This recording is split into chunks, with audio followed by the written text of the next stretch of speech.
For nearly 35 years, the Bluebell has taken a leading role in English steam railway preservation. The story began back in the 1870s, when cooperation between local landowners and the London, Brighton and South Coast Railway resulted in the construction of a cross-country route between Lewes and East Grinstead. The line was opened on the 1st of August 1882 and supplemented the following year with a branch to Haywards Heath. Later, there was also a narrow gauge connection to a dairy at Sheffield Park. Until World War I, the line prospered. But when the Southern Railway took over in 1923, motor transport eroded the line's staple goods traffic. The station facilities were drastically reduced. From then on, busy station scenes such as this arrival of a Somerset farmer were increasingly rare.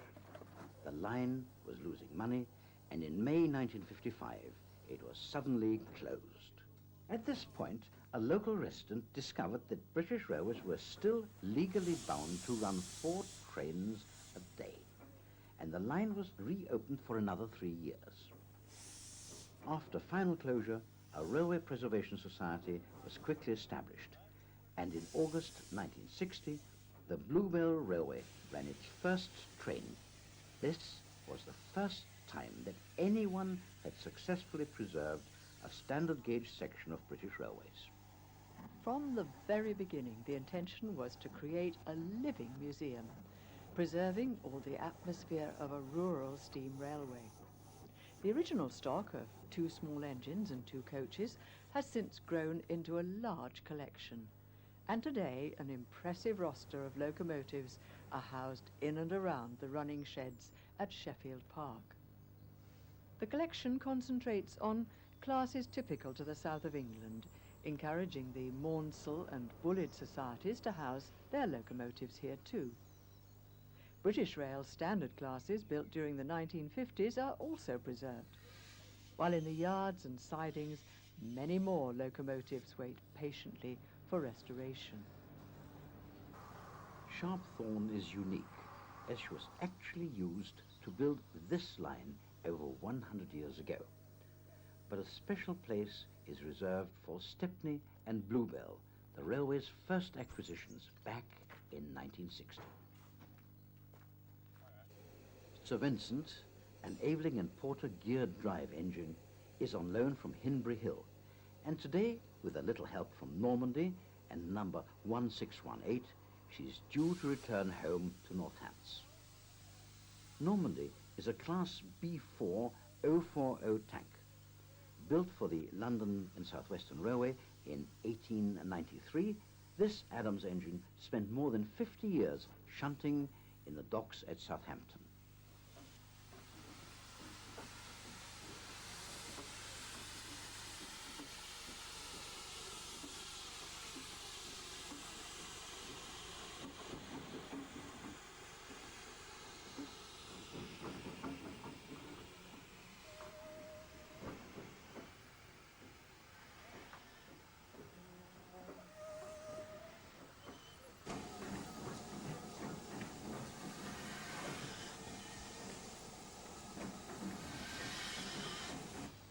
An impressive stock list can have its drawbacks. The maze of lines in the yard are packed with locomotives and coaches, and the problem of moving Sir Vincent from the sheds to the road requires considerable mental agility. But as a past master of the complex art of dockside shunting, Normandy is the perfect engine for the job.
over, a little sanding, and a firm push are all that are needed to see Sir Vincent on her way.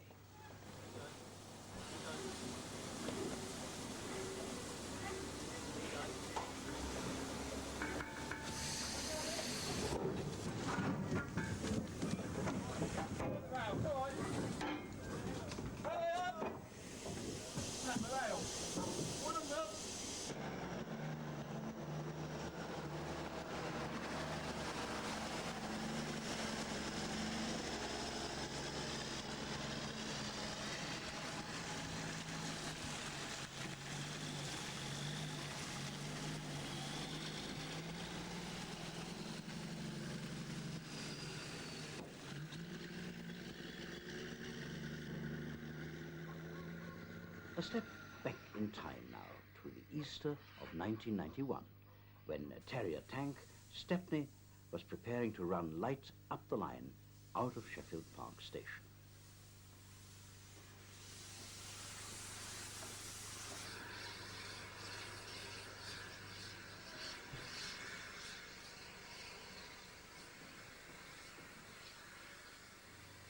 Also in steam was Southern Railway number 541, the sole survivor of its class.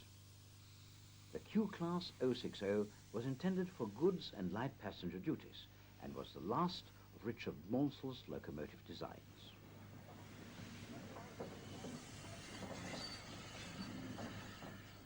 As people arrived at the station, 541 waited to work the first passenger train of the day. Since her arrival on the Bluebell in 1978, 541 has undergone extensive restoration, which has enabled her to clock up some of the highest mileages on the railway.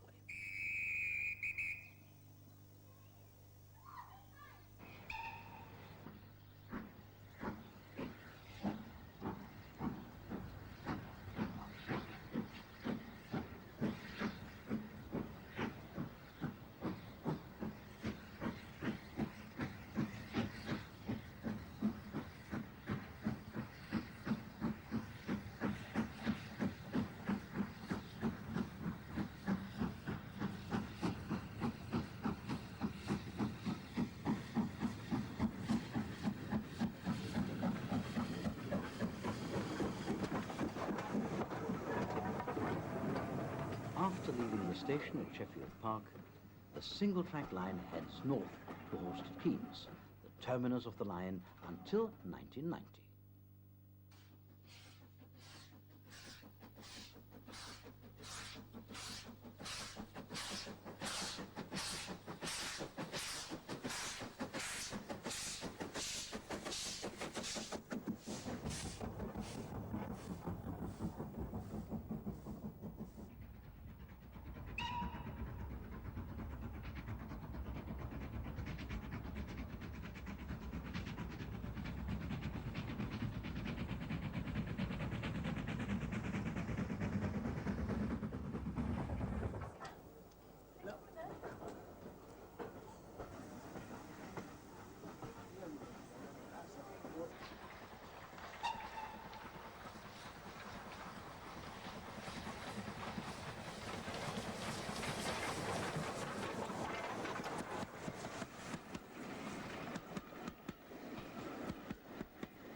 The London, Brighton and South Coast Railway planned to develop Horsted Keynes into a major junction, and therefore it is unusually large for a rural station. Now restored to the appearance of a Southern Railway station in the 1930s, Horsted Keynes is a superb example of period restoration.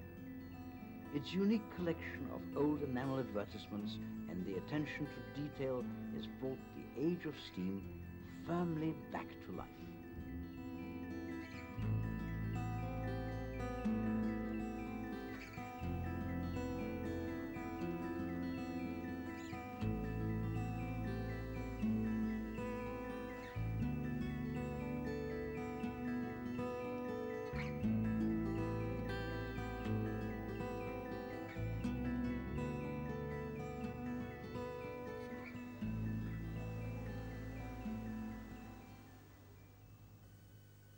In 1990, the Bluebell began to expand northwards. The Terrier Stepney was called on to work shuttle trains along the first mile of the extension, while Horsted Station played host to an exercise in fire prevention.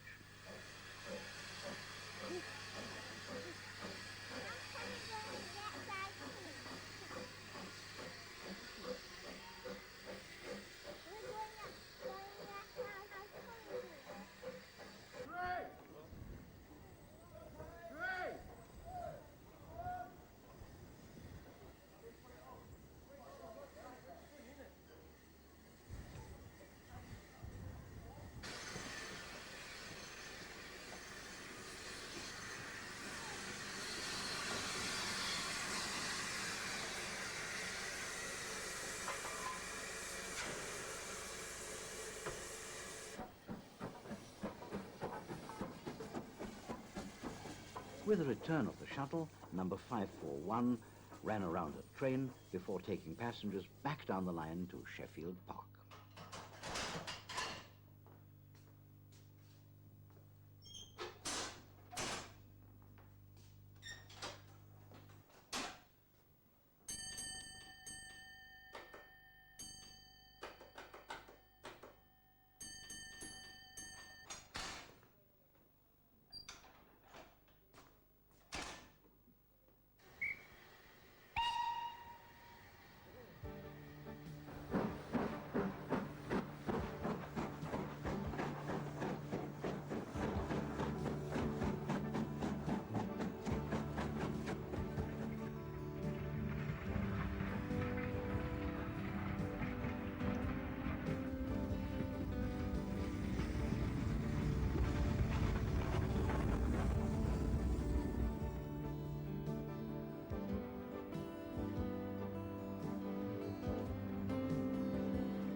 Back to the present now, and a chance to leave the railway and visit some of the other attractions in the vicinity.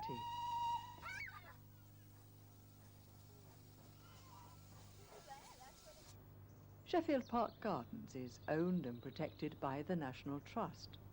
Covering 100 acres and set around a landscape designed by Capability Brown, the garden has one of the finest collections of flowering and coniferous trees and shrubs in the British Isles.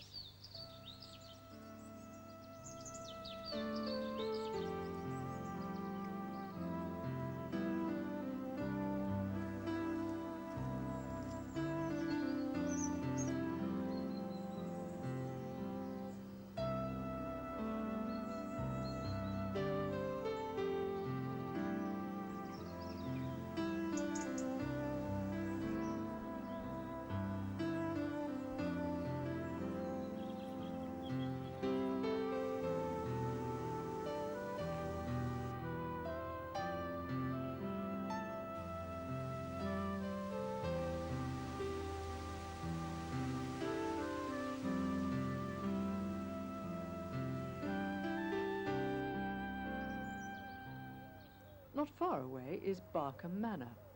The estate is mentioned in the Domesday Book and is home to a vineyard and to a thatched barn, which has been skillfully restored to its former glory. We're now sitting in the great barn at Barkham. The building is dated 1750 and was completely restored by us following the hurricane damage in 1987. The barn we use extensively for wine tastings, weddings, concerts, and also conferences. Most of the vines on the estate were planted in 1985. Because of the climatic conditions, and that means frequent spring frosts, a high-wire trellis system has been developed to protect the young grapes. After harvesting comes fermentation, and the vinery at Barkham is one of the most modern in England.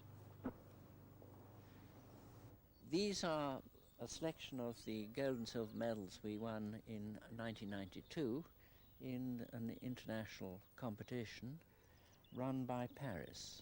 The wines that won there were our Bacchus Dry, our Bacchus Medium Dry, and our Schönberger, which makes a wine rather like the Alsace wines. Also in the grounds of the manor is a monument which commemorates the discovery of the Piltdown Man, a notorious hoax which fooled anthropologists for nearly 40 years. Another day at Horsted Keynes.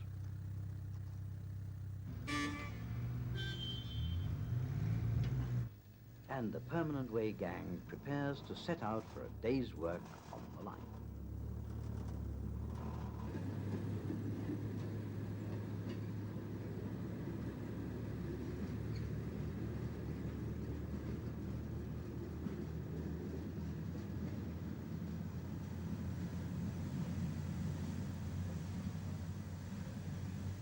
Meanwhile, back at Sheffield Park, number 1618 is fired up in preparation for the day's passenger duties. Put one on here for ease of disposal.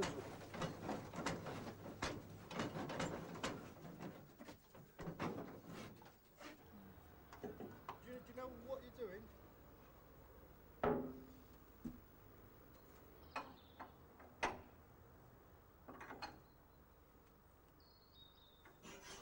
An extra 5 minutes spent here makes her for an easy day.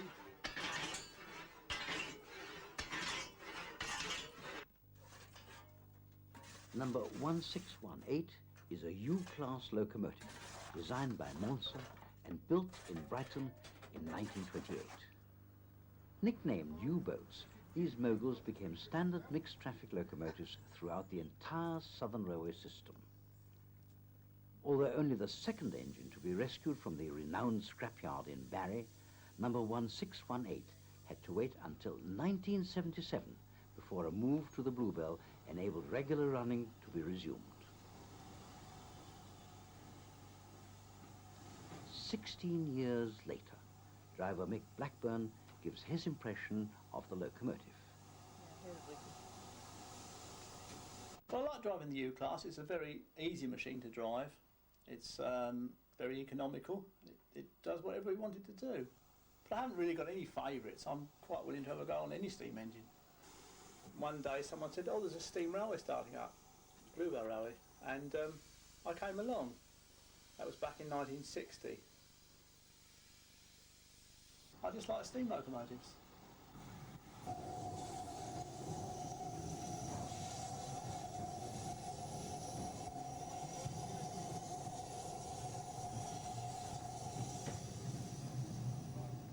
At the Bluebell, the world of steam is no longer exclusively male.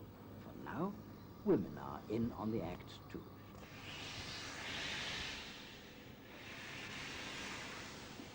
My name is Heidi Moforth. I'm a senior fireman on the railway, which is one grade below a driver. It means I'm passed out to drive shunting engines around the yard, and I hope to be taking another test within the next year or so, which will pass me out as a fully qualified engine driver. I started as a cleaner, as everybody does, and worked my way up through the grades of past cleaner, fireman and senior fireman. It's taken me just over 12 years at this point, which is about average.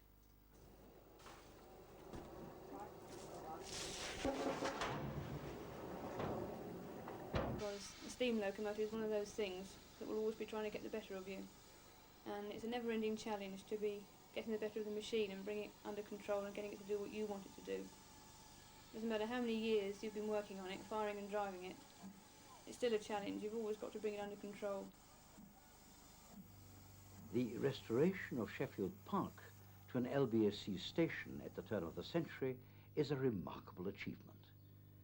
In the 1920s, the station lost its footbridge, signal boxes and canopy, and by 1960, the deserted and weed-choked site had only a few sidings and a water tower. The museum gives an interesting insight into those early days, but visitors can also feast their eyes on all the other paraphernalia which once accompanied the Iron Horse.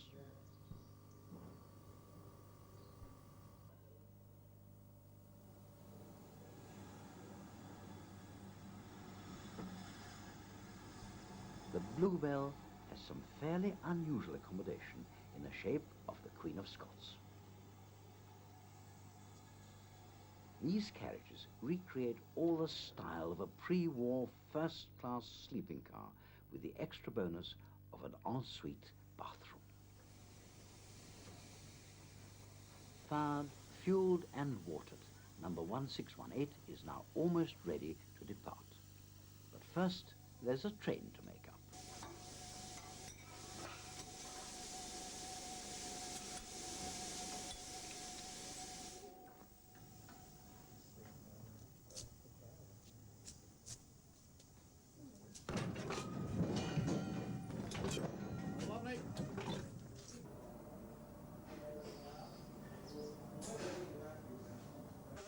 For most people, standard class travel is more than adequate. But for the lucky few, there is a place at the table in the Pullman dining car, Fingal. Built in 1924 for use by the LNER, Fingal also served on the Bournemouth Bell before being withdrawn in 1962. Just outside the signal box has been fine Pullman car Fingal, which is serving luncheon on this service. Towards the rear of the train you'll find first class accommodation.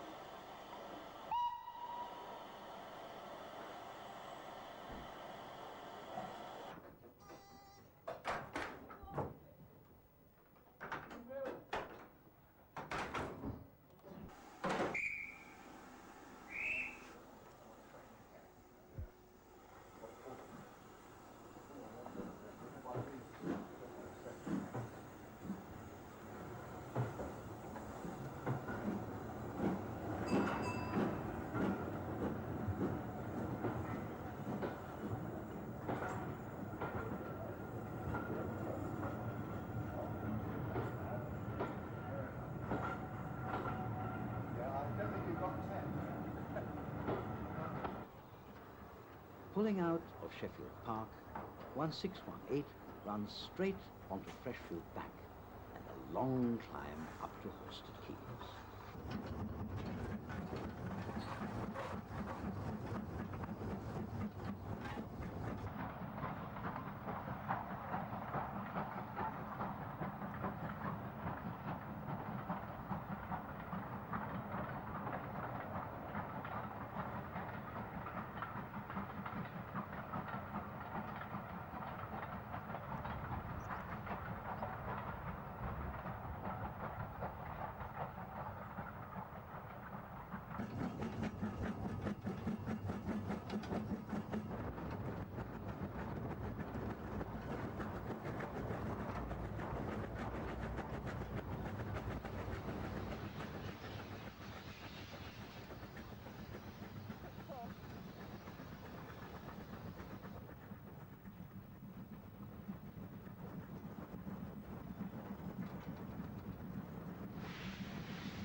Just north of Freshfield Halt, the U-Class slows down to greet the Permanent Way gang, now busy at work.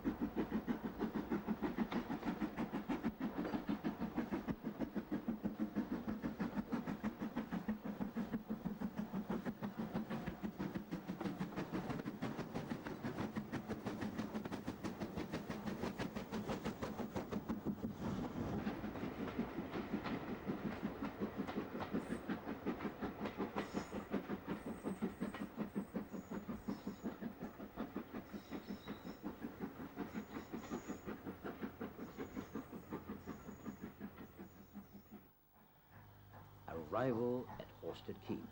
And here, tokens are exchanged before the passengers can disembark for a look round the station.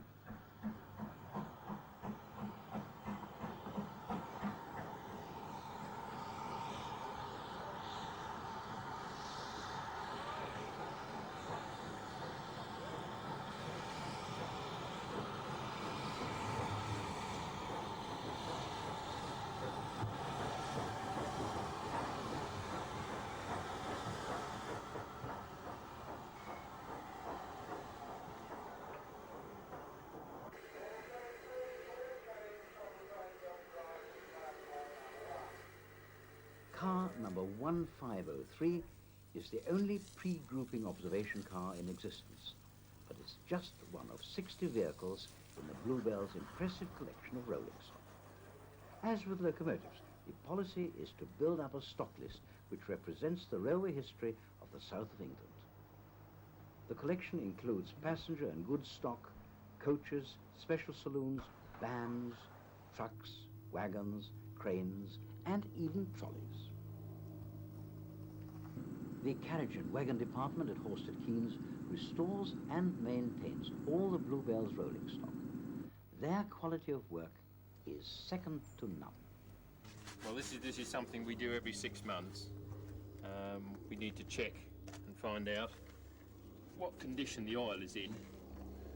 And the first thing is to put a syringe in and suck some of the oil out. And you can see that it's oily. Examine the pad. First of all, there's no glazing, so at least the oil's been getting through.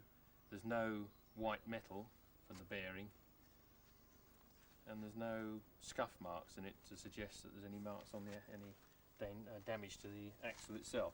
That's the end of the axle. That's the white metal and gunmetal bearing. I run my fingers along the underside of the axle bearing to see if there's any rough places.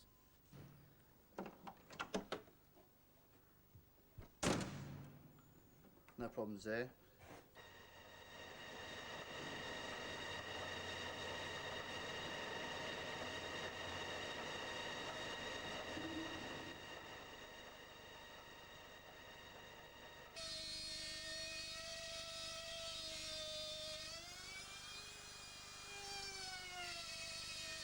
There's a coach in the shed at the moment up here, which we've just recently trimmed, me and my mate here. And on doing it, I found that I come across some of my own work, which I'd already done between the years of my apprenticeship of 31 and 36. And the initials are still on the back. So I've redone my own work again, after about nearly 60 years, I suppose. Labour, of course, being provided by volunteers, saved us a tremendous expense, and you couldn't run this railway without the volunteers. Steam train preservation wouldn't exist without the voluntary input. Our membership's increasing, and we do need more working members, and to keep this thing going and preserve it for the future. Although some distance from the station, the sleepy village of Horsted Keynes is well worth a visit. Among the quaint old buildings which line the road is an old forge, now home to the North American Indian Centre and Museum.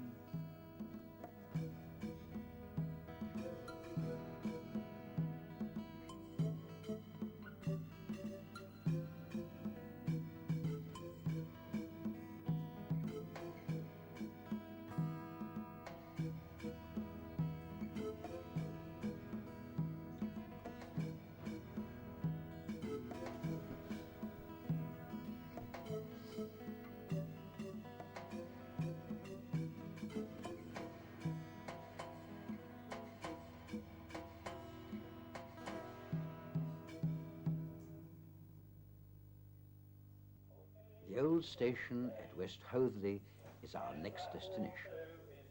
We rejoin number 1618 as she continues her journey up the line.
Emerging from the West Hoathly Tunnel, we are now more than 7 miles from Sheffield Park.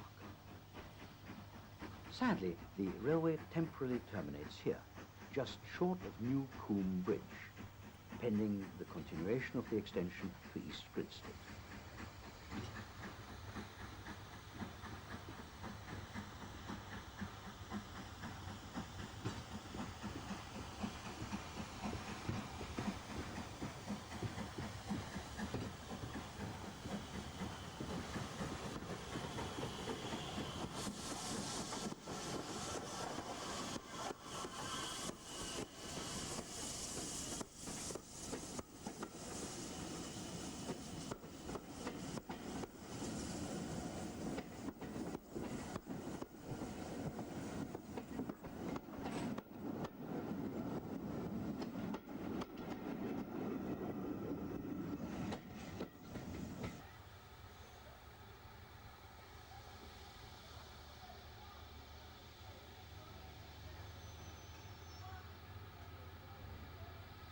Passengers cannot alight here at the moment, but it would be a pity to miss out on the attractions of the nearby village of West Hoathly. Apart from the fine old church and the village inn, West Hoathly is also home to the Priest House, an early 15th century timber-framed building set in a beautifully restored Old English garden. The Sussex Archaeological Society are responsible for the house, and inside is a fine collection of furnishings which are typical of the 18th and 19th century.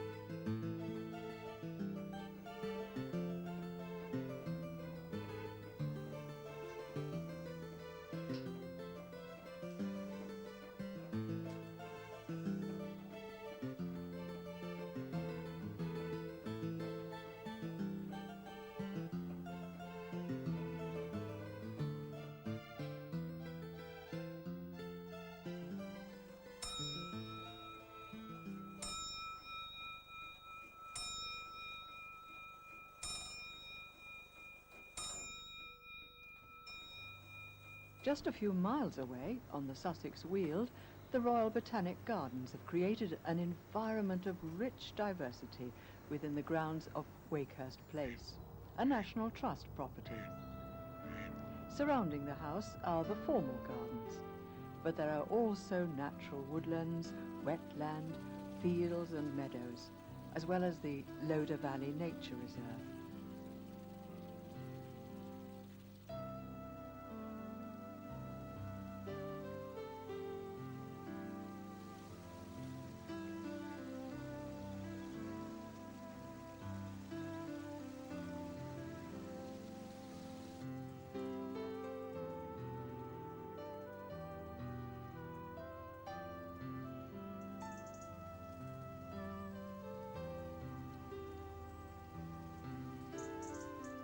Bluebell is surrounded by beautiful countryside, providing a home for much more than steam trains. For the careful observer, there's wildlife in abundance, some of it even taking up residence in the station buildings.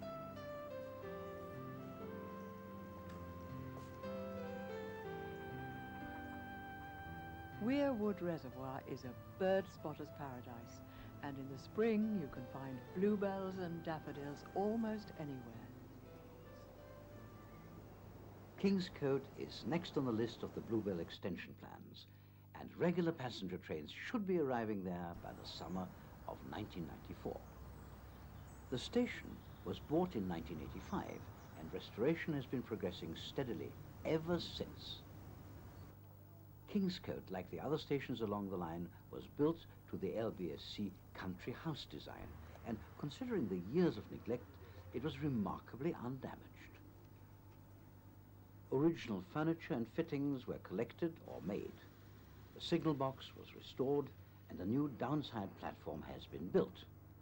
All that now remains to be done is the track bed and regular deliveries of ballast ensure that progress here is also well underway.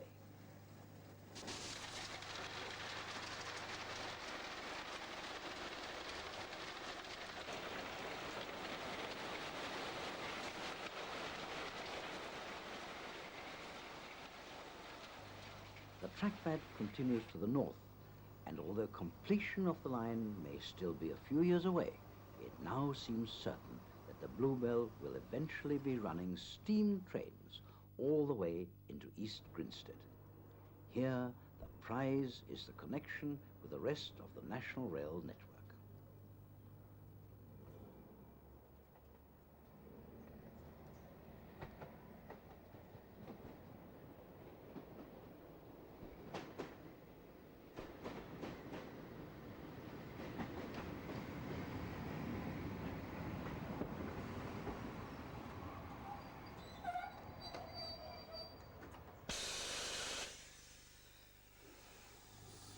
Back at New Coombe Bridge, number 1618 runs around her train in preparation for the trip back to Sheffield Park.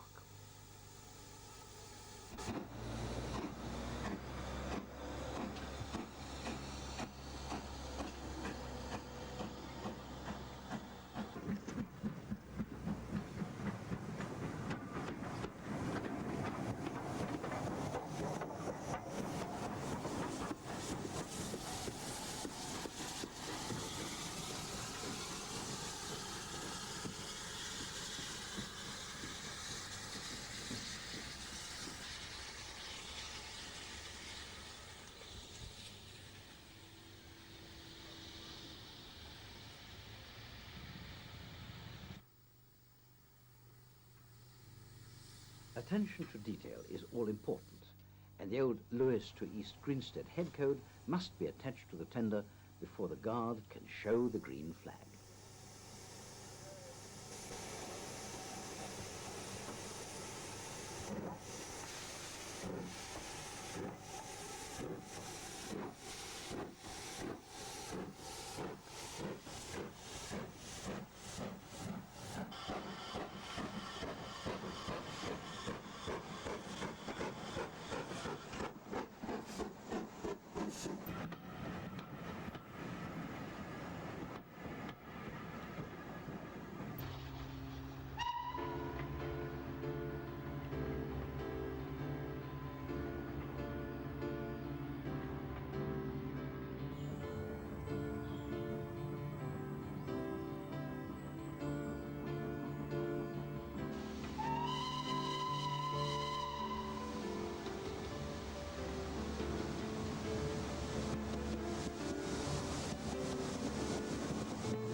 back in the yards at Sheffield Park, many of the locomotives are still a long way from ready for running.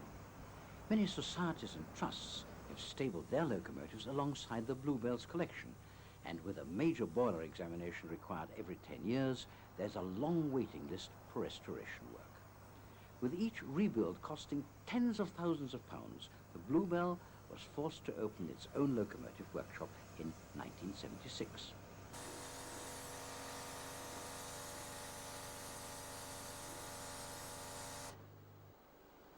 Today the workshops are working on two locomotives. Portline number 35027, a Merchant Navy class Pacific built for the Southern Railway in 1948, and work is now progressing on her firebox.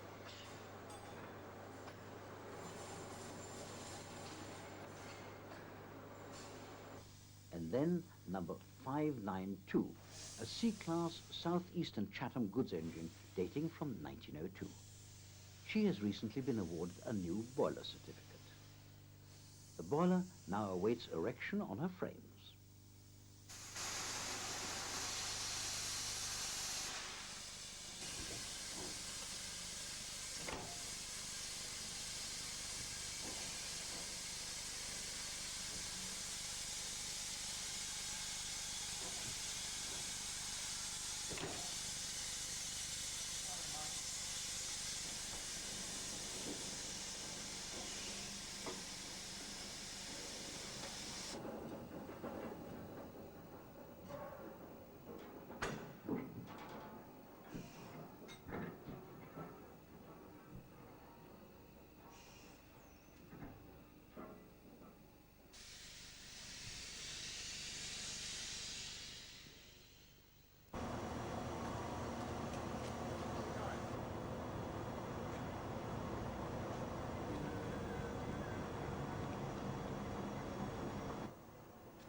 The lift is a tricky operation. First, the boiler must be fitted to the ash pan, and then the whole assembly has to be carefully lowered into the frames at just the right angle.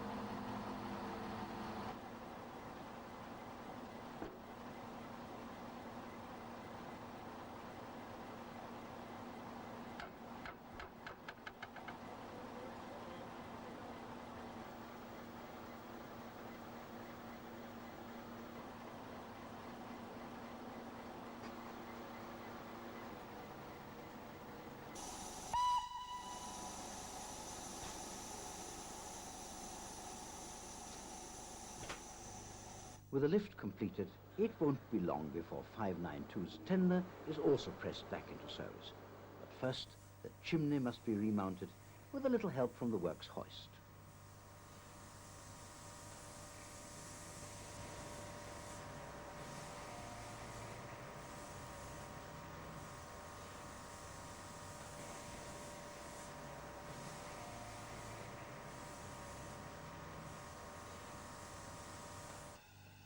On the Bluebell, there's always plenty to learn, and we end with what for many is just the beginning. I'm Clive Groom, and I run engine driving and firing courses at the Bluebell Railway. I've been doing this here since about 1986, but full-time, running 5 days a week since 1988. And this railway is really the ideal spot for such a course. As you've seen, and as you will see, there are pieces of locomotive, types of locomotive, valve gears, all sorts of things that are ideal for a basic course. And we go through all of that in the first 2 days, and then using these very finely maintained machines, we operate within the station limits and subsequently up the line. It's a 5-day course, and the Bluebell Railway has supported it from the very first day. It's been a very, very interesting experience for me, and the students come from all over the world to do it.